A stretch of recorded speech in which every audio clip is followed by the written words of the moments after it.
आलू कैसे भाव? 100 का 3 किलो आलू भाव। 100 का दे दो 3 किलो मेरे को। कांदा 2 किलो। कांदा 100 का 2 किलो।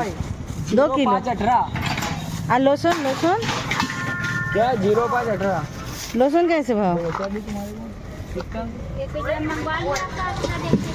कांदा सोना 2 किलो कांदा 100 का 2 किलो कांदा बटाका हलवा सोना 2 किलो बटाका। শুভ সন্ধ্যা আর আমার নতুন ব্লগে আপনাদেরকে স্বাগত জানাই। ওই যে দূরে ওটা হচ্ছে একটা মেন হাইওয়ে রোড। আলু নিয়ে আসতে নিচে নেমেছি জানেন, আমার এই সোসাইটির নিচে নেমে দেখে না চালাচ্ছে, তা আমি ভাবলাম চলো ছুটে যাই একটু আলু পেঁয়াজ নিয়ে নিই। পেঁয়াজ নিলাম না, খালি জাস্ট 3 কিলো আলু নিলাম, 100 টাকা নিল। আর 2 কিলো পেঁয়াজের দাম বলছে 100 টাকা, মানে 50 টাকা করে। আর রসুনটা বলছে 350 টাকা। রসুন আছে আমার কাছে, ওই জন্য আর নিলাম না। নিয়ে একটু সিঁড়িতে রেখে দিয়েছে, ঘরের ভেতরে রেখে দিয়েছে, আর একটু মন্দিরে এলাম ঠাকুরে। জানেন তো আসার সময়ই হয় না, আসার সময় না বলতে না, আমি না ওপরে থাকি তো, ওপরে না সব ঠিক মতো মানে সবসময় নিচে আর নামতে পারি না। এই জন্য একটু নিচে নেমেছি, যখন একটু ঠাকুরকে দর্শন করে যাই। এরা আবার এখনও ডেকোরেশন করছে, আজকে নাকি রাত্রে একটু ভজন হবে ওই জন্য। তো যাক, এখন আরতি হবে, সব রেডি হচ্ছে, সব গুছন গাছান করছে। তা আমিও ভাবলাম চলো একটু ভগবানকে একটু প্রণাম করে আসি, একটু দর্শন করে আসি। এই যে দর্শন করে বেশ কিছুক্ষণ ছিলাম। আর ছোট্ট থিমের ওপর দিয়ে সাজিয়েছে না ঠাকুরগুলোকে, এত ভালো লাগছে, খুব ভালো লাগছে, খুব সুন্দর ডেকোরেশনটা হয়েছে। একদম ছোট্টর ওপর দিয়ে করেছে, তাই এতে কত খরচা। আমি না বেশি চাঁদা দিতে পারিনি, আমি মাত্র 1000 টাকা দিয়েছি। আর এই যে সবাই সাজাচ্ছে গুছাচ্ছে, এখনও রাত্রে ভজন হবে, তাই চারিদিকে এই যে দেখুন না লাইটিং করে রেখেছে, কত সুন্দর।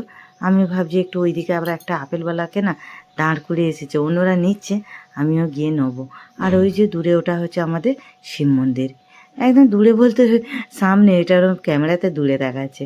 আর এই যে আমাদের পাহারাদার, এর সঙ্গে একটু আমি আবার ন্যাং ন্যাং করলাম, বক বক করলাম বেশ কিছুক্ষণ দাঁড়িয়ে। আর অ্যাওয়াও করছে আমার ক্যামেরার দিকে তাকে। একটু এইসব ভয়, এই সোসাইটির মধ্যেই থাকে, কেউ তাড়ায় না।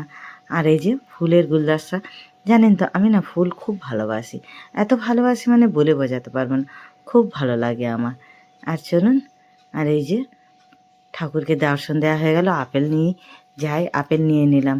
আপেলটা নিয়ে নেওয়ার কারণ আছে, একটু ঠাকুরকে দেবো বলে, জানেন ভুলে গিয়েছিলাম ফার্স্টে, একটু বলি ঠাকুরকে দিয়ে আসি, ওরা যখন পারে কেটে দেবে এখন পূজাতে। তো ওদের কাছে 1 কিলো দিয়ে এলাম, 150 টাকা নিল। আর ঘরের জন্য আমিও নিয়েছি খানিকটা। চলুন আগে আবার ঠাকুর থানে দিয়ে আসি, নাহলে মনেই থাকবে না, সকালবেলা না সময় হয় না। আর এই যে ফুচকাগুলো সব রেডি হচ্ছে, আরতি হবে। আরতিটা যে একটু দাঁড়িয়ে দেখবো, সময় হয় না, ভাবছি দেখি কখন সময় হয়।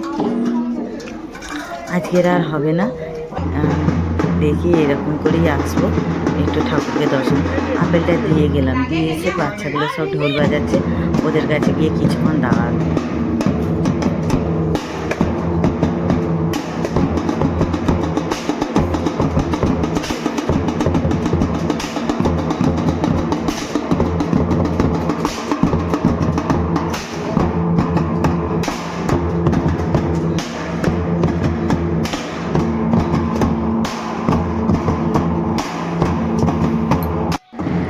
ছোটো ছোটো বাচ্চাগুলো কী সুন্দর বাজাচ্ছে, আর এই যে দেখো না ফুচকাটা নাচছে। আর ফুচকাগুলো এত সুন্দর বাজাচ্ছে না, বেশ খানিকক্ষণ দাঁড়িয়ে রইলাম। এই যে দেখুন আলু এনেছি, আর আমার ঘরের জন্য আলাদা আবার আপেল নিয়েছি, 4 পিস হয়েছে। তো 4টে হয়েছে, 100 টাকা নিয়েছে। আর ঠাকুরের কাছে কটা হলো আর দেখলাম না, ঠাকুরকে দিয়ে এলাম 1.5 কিলো। আর আমার ছেলে আবার তার মধ্যেখানে দেখো না পিজা এনেছে। আগেরবারে পিজাটা খেয়ে ঝাল লেগে গিয়েছিল, খেয়ে হয়নি, একজন পাশের বাড়ির লোককে দিয়ে দিয়েছিলাম।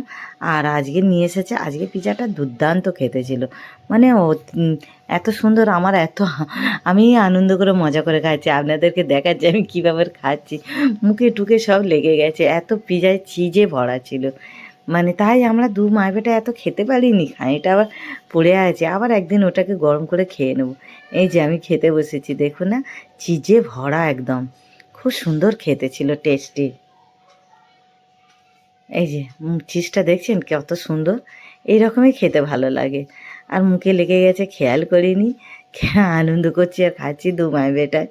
আর আমার কর্তা তো আবার এইসব জিনিস খুব একটা পছন্দ করে না জানেন, ও খুব একটা এত মানে খেতে অতটা পছন্দ করে না। আমি আর আমার ছেলে বলি চলো দুজনেই একটু খাওয়া দাওয়া করে নিই।